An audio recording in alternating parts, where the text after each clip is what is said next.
Hello, Minnesota!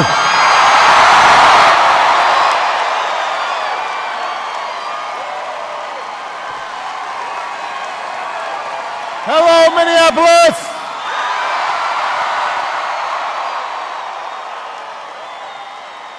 Thank you. Thank you, everybody. Are you fired up?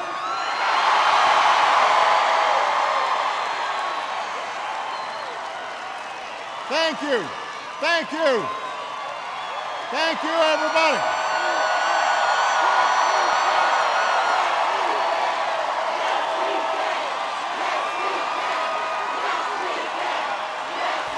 All right, let's...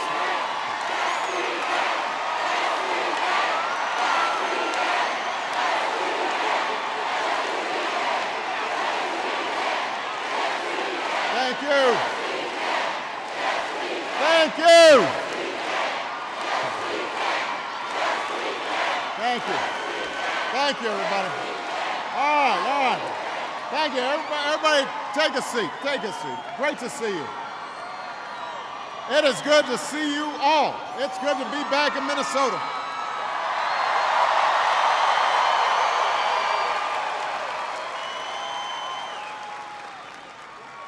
Now, before I do anything else, I want to get to some very important news. I hear the Gophers have their home opener in their brand new stadium a little later today.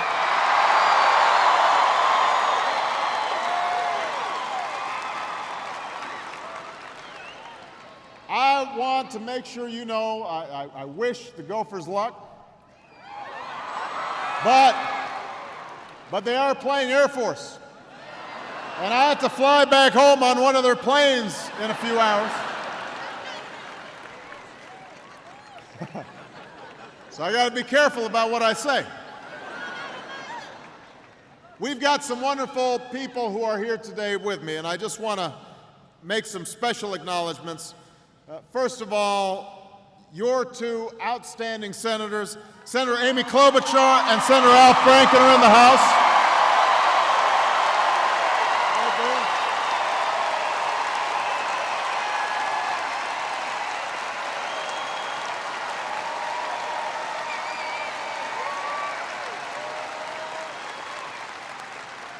My great friend who was part of the Obama for President movement before I decided to run for president, R.T. Ryback, mayor of Minneapolis, is in the House.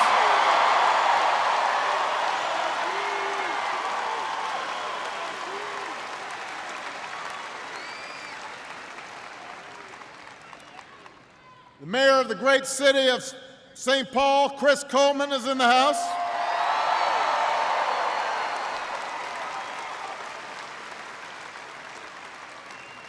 Your Attorney General, Lori Swanson, is in the House.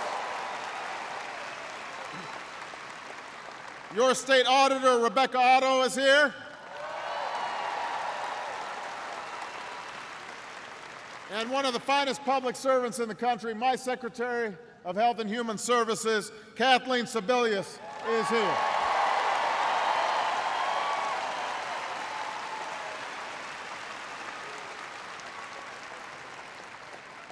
Also, the biggest Obama fan in the country is in the House.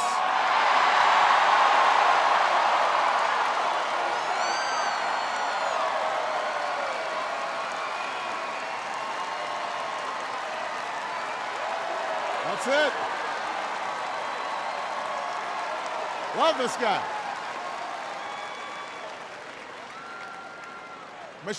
Michelle has a picture where she looks like Sasha next to this guy. He's a great supporter, and it's great to see you again. You know, I don't know if any of you caught it on television. You may have been watching So You Think You Can Dance. But Michelle loves that show, by the way. But the other night I gave a speech to Congress about health care.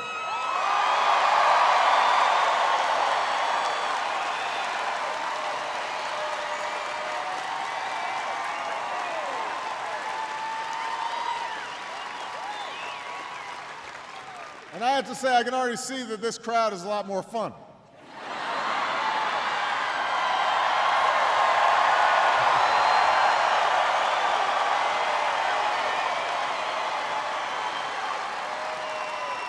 But listen, I didn't go to Congress just to speak to senators or representatives. I went to speak on behalf of the American people. Because,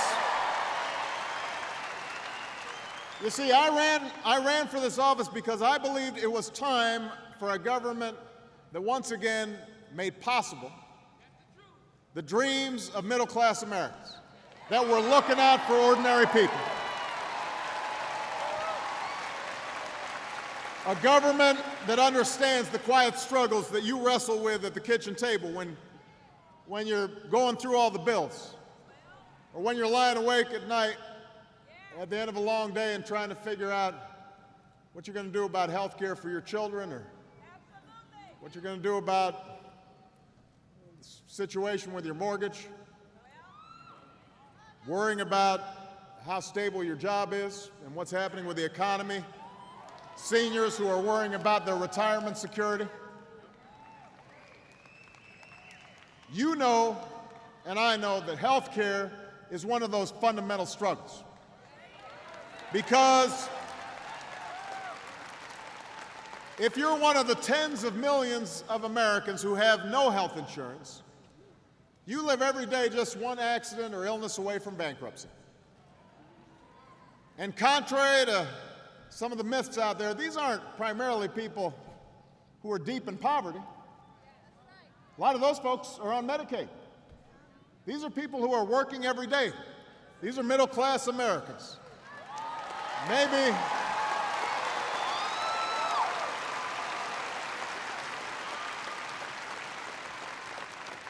Maybe your employer doesn't offer coverage.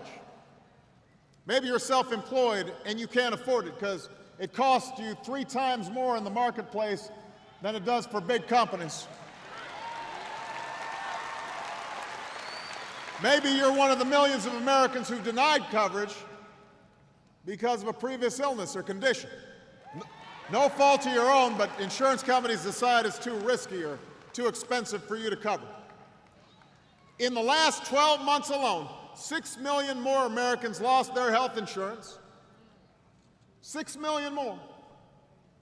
Today we received more disturbing news.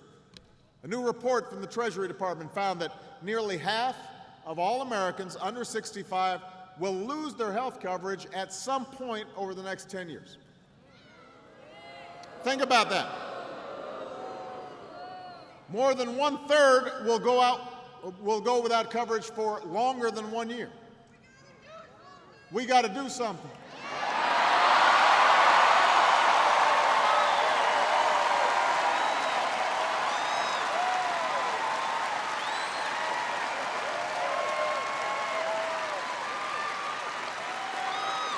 We've got to do something because it can happen to anyone. There, but for the grace of God, go I. It could happen to anyone. But I don't need to tell you that our health care problems don't stop with the uninsured. How many of you who have insurance have ever worried that you might lose it if you lost your jobs, or you changed jobs, or you had to move? How many stories have you heard about folks whose insurance company decided to drop their coverage or water it down when they get sick and need it the most? How many of you know somebody who paid their premiums every month only to find out that their insurance company wouldn't cover the full cost of their care like they thought they would get?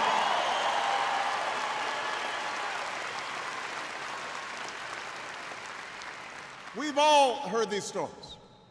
There's the father I met in Colorado whose child was diagnosed with severe hemophilia the day after he was born. Now, they had insurance, but there was a cap on their coverage. So once the child's medical bills began to pile up, the father was left to frantically search for another option or face tens of thousands of dollars in medical bills. Another woman from Texas was about to get a double mastectomy when her insurance company canceled her policy because, they said, she forgot to declare a case of acne. True story.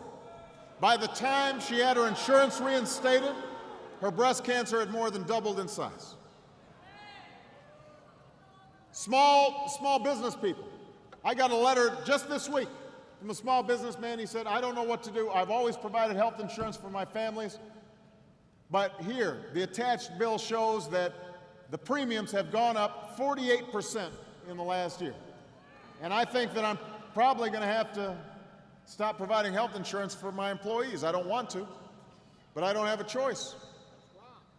These stories are wrong. They are heartbreaking. Nobody should be treated that way in the United States of America, and that's why we're going to bring about change this year.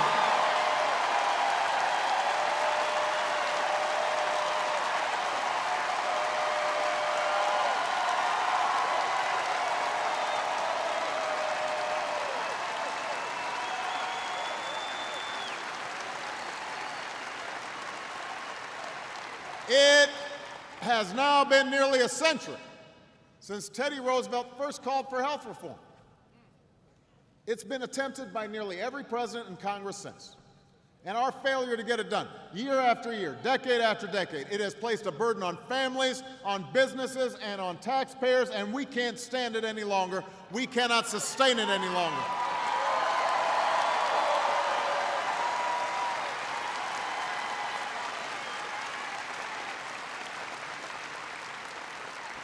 If we do nothing, your premiums will continue to rise faster than your wages. If we do nothing, more businesses will close down. Fewer will be able to open in the first place.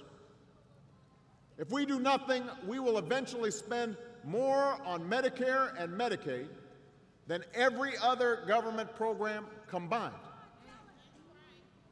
That's not an option for the United States of America. So Minnesota, I may not be the first president to take up the cause of health care reform, but I am determined to be the last. We are going to get it done this year.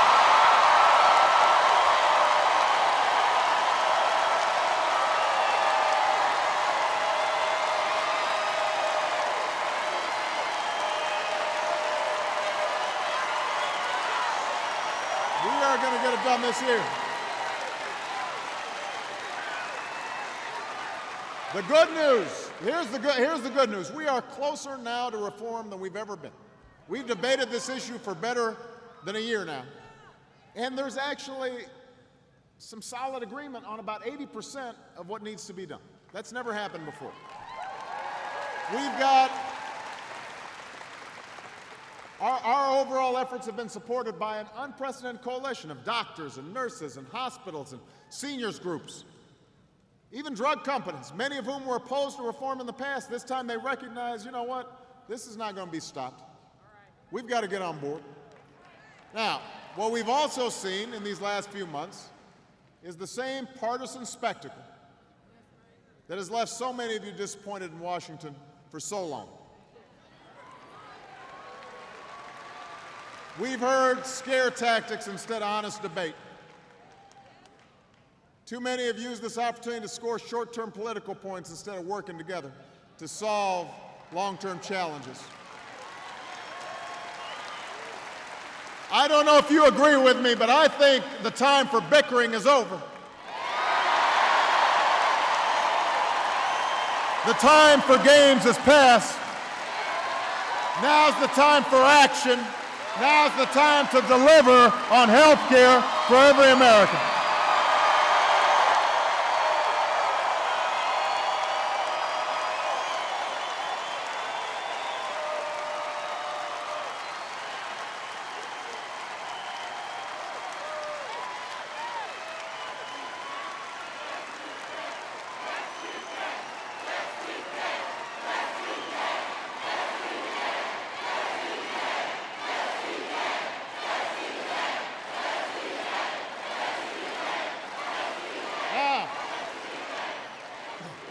Because even after the speech, there's been a lot of misinformation out there. I want you to know about this plan that I announced on Wednesday so that when you go talk to your neighbors and your friends, and You know, you're at the water cooler, or buying Starbucks or whatever it is that you're doing. I want you to be able to say to people, here's what's going on. The plan I announced will provide more security and stability to those who have health insurance. It will provide insurance to those who don't. And it will slow the growth of healthcare costs for our families, our businesses, and our government.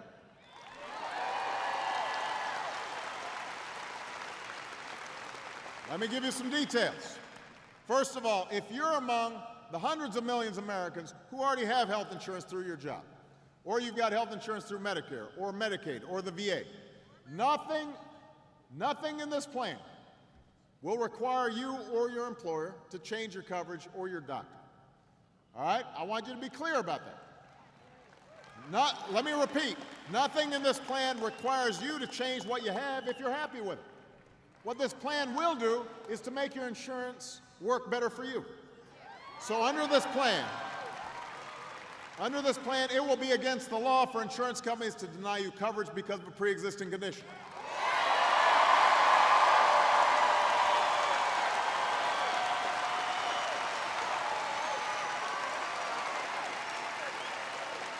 When I sign this bill, it will be against the law for insurance companies to drop your coverage when you get sick or water it down when you need it the most.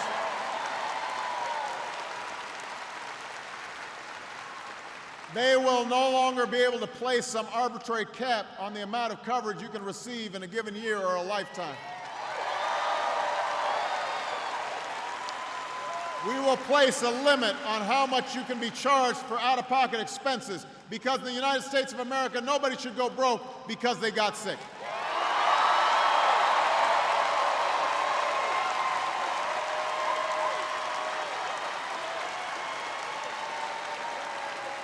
And insurance companies will be required to cover, at no extra charge, routine checkups and preventive care like mammograms and colonoscopies, because there's no reason we shouldn't be catching diseases like breast cancer or colon cancer before they get worse. That makes sense, it saves money, it saves lives.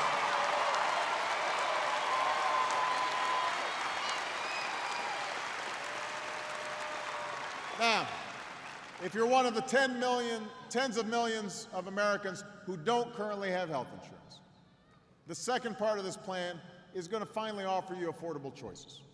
So if you lose your job or change jobs or want to start a business, you'll be able to get coverage.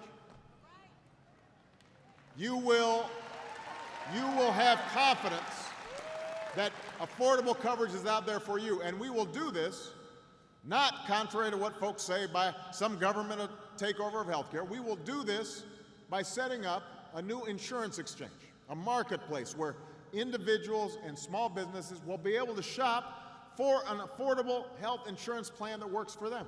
And because there'll be one big group, these uninsured Americans will have the leverage to drive down costs and get a much better deal than they get right now. That's how large companies do it. That's how government employees get their health insurance. That's how members of Congress get good deals on their insurance. You should get the same deal that members of Congress get.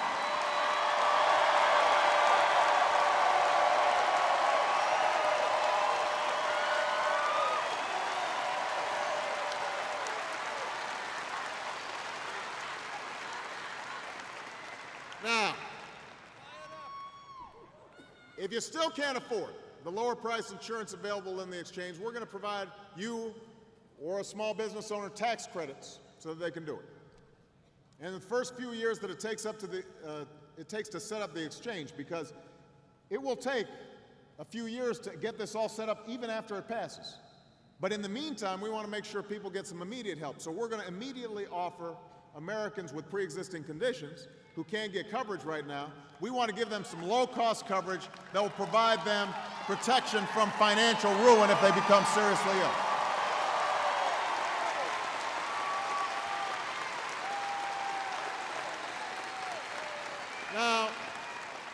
I've also said that one of the options in the insurance exchange, one of the options, most of the folks who are going to be offering insurance through the exchange are going to be private insurers. You know, Blue Cross Blue Shield, Aetna, all these. But I think one of the options should be a public insurance option.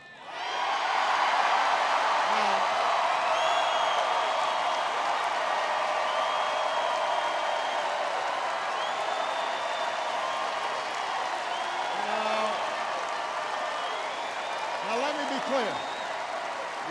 clear. Let me be clear. It would only be an option. Nobody would be forced to choose it. No one with insurance would be affected by it. But what it would do is it'd provide more choice and more competition. It'd keep pressure on private insurers to keep their policies affordable, to treat their customers better. I mean, think about it. It's the same way that public colleges and universities provide additional choice and competition to students. That doesn't inhibit private colleges and universities from thriving out there. The same should be true on the healthcare front.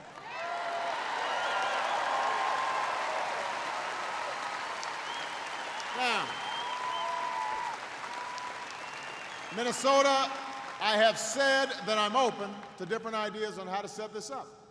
But I'm not going to back down from the basic principle that if Americans can't find affordable coverage, we're going to provide you a choice.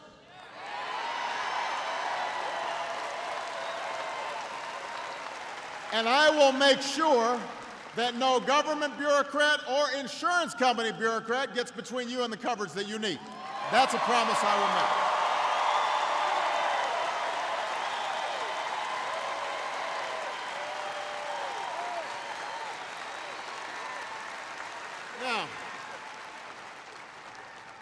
Now, a lot of you might think this plan sounds pretty good, or when you're talking to your friends or neighbors, they might say, yeah, that sounds all right, but let me ask you this, how are you going to pay for it? And that's a legitimate concern. We inherited some big deficits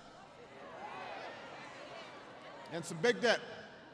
And we've had a big economic crisis that has required us to take some extraordinary steps. So we're going to have to get control of our federal budget. We have to do it. So it's a legitimate question, but here's what you need to know. First of all, I will not sign a plan that adds one dime to our deficits, either now or in the future. No ifs, ands, or buts.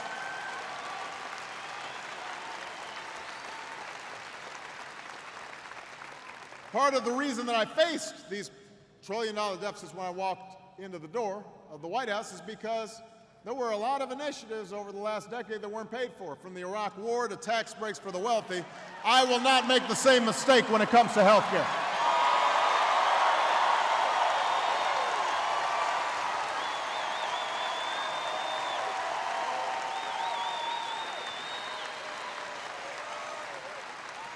Second of all, we've estimated that most of this plan can be paid for by finding savings within the existing healthcare system. Money that's already being spent, but spent badly, wasted, and abused. Right now, too much of your taxpayer dollars and too much of your savings, frankly, are spent on healthcare that doesn't make us healthier. That's not my judgment. That is the judgment of medical experts and doctors and nurses, healthcare professionals all across the country. We love nurses. I love you, nurses.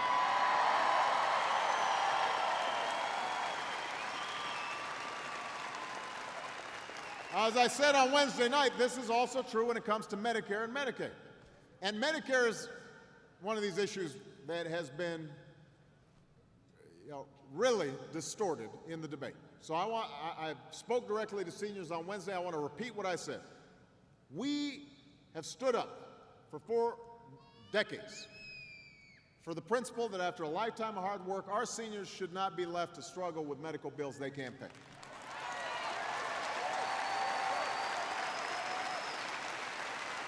That's the essence of Medicare. That's how Medicare was born. It remains a sacred trust. It needs to be passed on from one generation to the next. That's why not a dollar of the Medicare Trust Fund will be used to pay for this plan. Not $1. We will not be lowering benefits for senior citizens. The only thing that we will be doing is eliminating hundreds of billions of dollars of waste and fraud, as well as subsidies that are going to insurance company HMOs.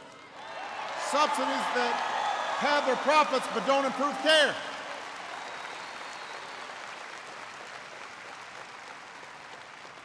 The other thing we want to do is we want to create an independent commission of doctors and medical experts charged with identifying more waste in the years ahead. And that's going to ensure that Americans, seniors, get the benefits that they've been promised. We'll ensure that Medicare is there for future generations, and we can use some of the savings we get to actually fill the gap of costs on prescription drugs that so many seniors are struggling with. We can save them thousands of dollars on prescription drug costs. That's what the plan will do for senior citizens.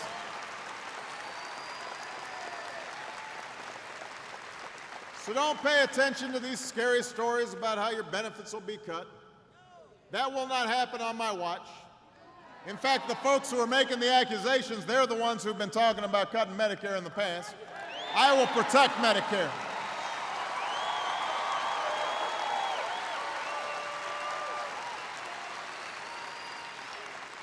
And here's the best thing, and this is important especially for Minnesota. Because Medicare is such a big part of the healthcare system, making that program more efficient can help usher in changes in the way that we deliver healthcare that reduces costs for everybody. We have long known that some places, including Minnesota, offer high-quality care at costs below average. Look at what the Mayo Clinic is able to do.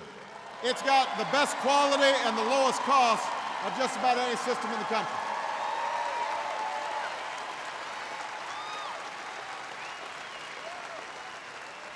So what we want to do is we want to help the whole country learn from what Mayo's doing. We want to help the whole country learn some of the good things that are going on in Minnesota. That will save everybody money.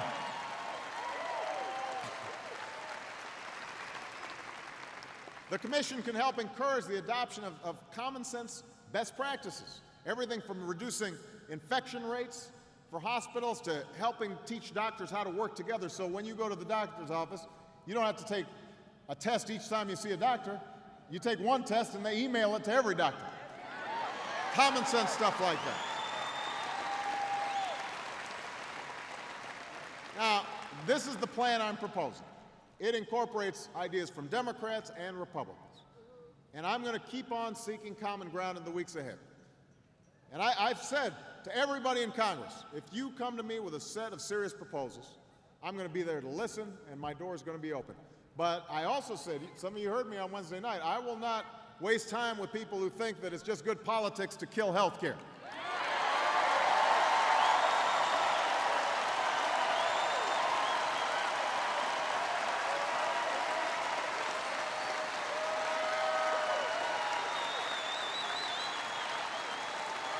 I'm not going to allow the special interests to use the same old tactics to keep things the way they are.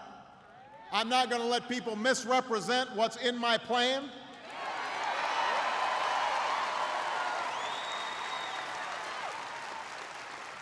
I will not accept the status quo. Not this time. Not now. Minnesota, we are closer to reform than we've ever been before. But this is the hard part. This is when the special interests and the insurance companies and the folks who think, you know, this is a good way to bring Obama down. This is when they're going to fight with everything they've got. This is when they'll spread all kinds of wild rumors designed to scare and intimidate people. That's why I need your help.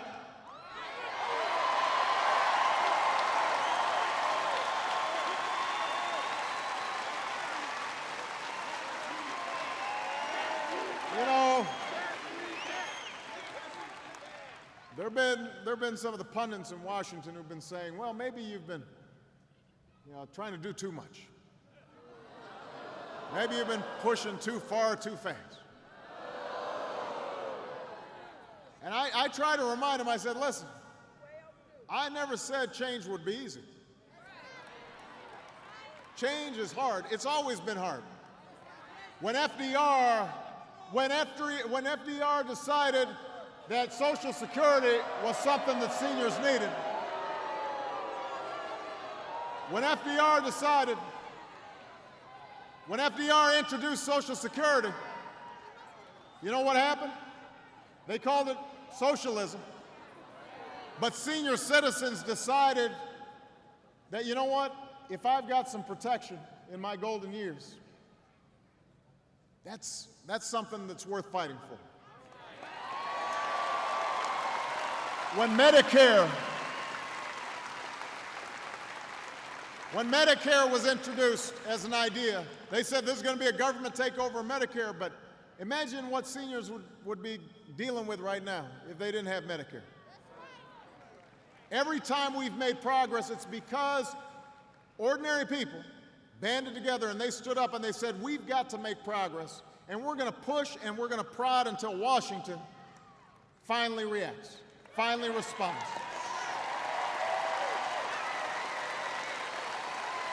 I've always believed that change doesn't come from the top down, it comes from the bottom up. It doesn't start in Washington, D.C. It begins in places like Minneapolis. It begins in places like St. Paul. It begins with you sharing your stories, fighting for something better. That's how change happens. That's what's happening right now.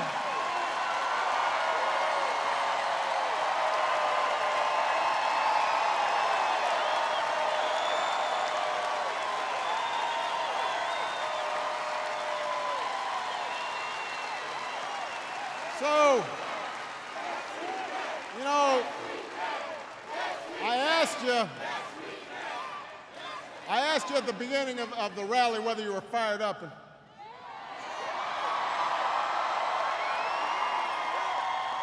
some of you may have heard where that story comes from. But for those of you who don't know, I want to just tell this story real quick. My staff loves this story, so they always tell me, tell that story. But it bears on what's happening with healthcare today. This back at the beginning, when I was running for president, nobody thought I could win. Nobody could pronounce my name.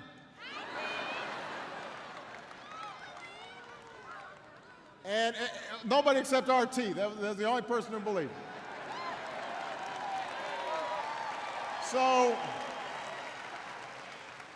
I went down to it was right at the beginning of the campaign. I went down to South Carolina to a legislative conference where I was supposed to be one of the speakers. And I was sitting next to a state representative there.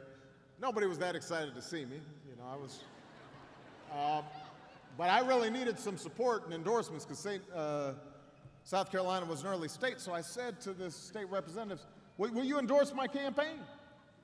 And she looked at me and she said, I'll endorse your campaign if you come to my hometown of Greenwood, South Carolina.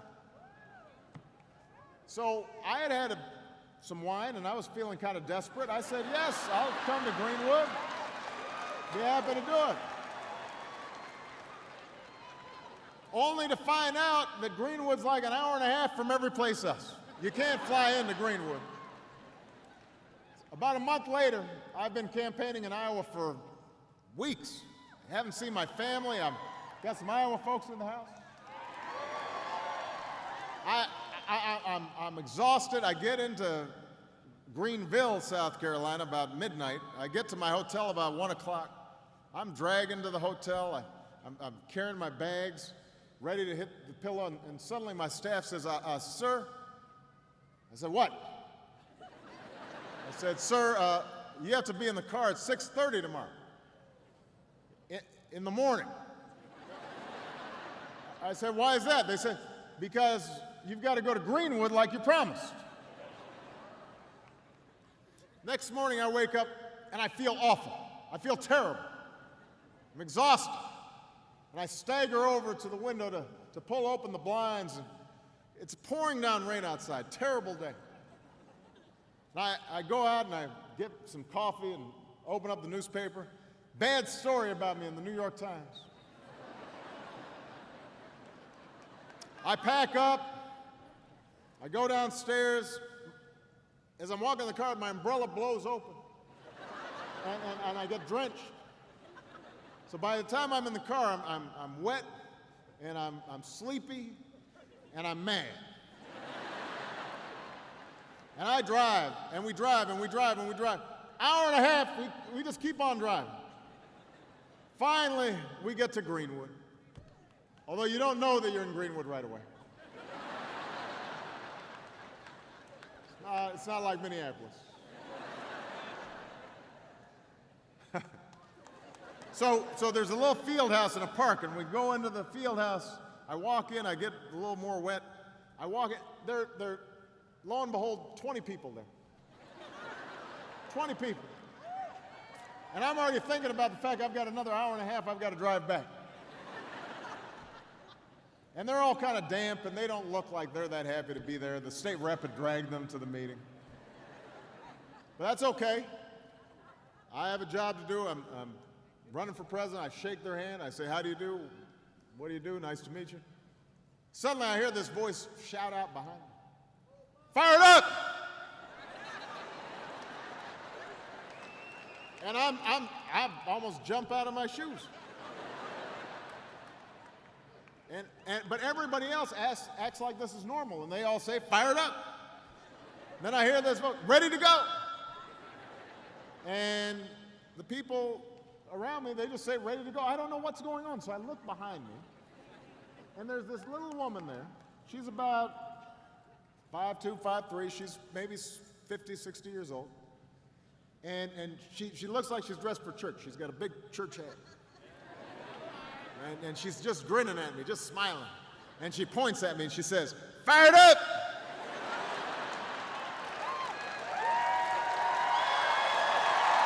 Now,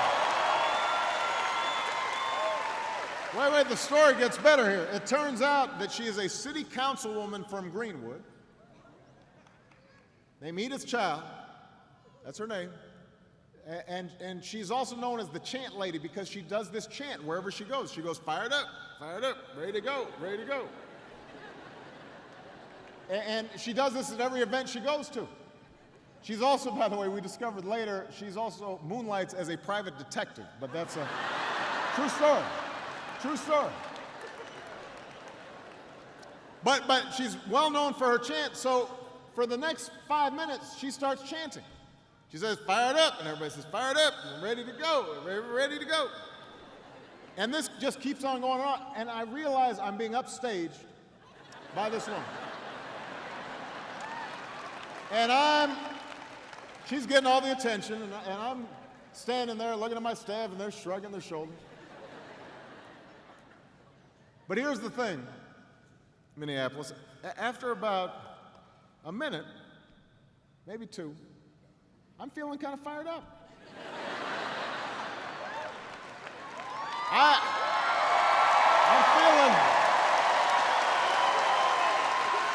I'm feeling like I'm ready to go.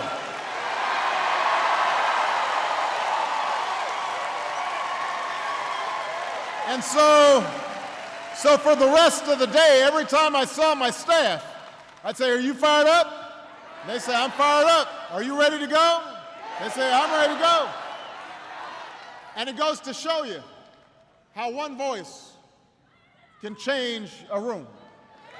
And if it changes a room, it can change a city. And if it can change a city, it can change a state.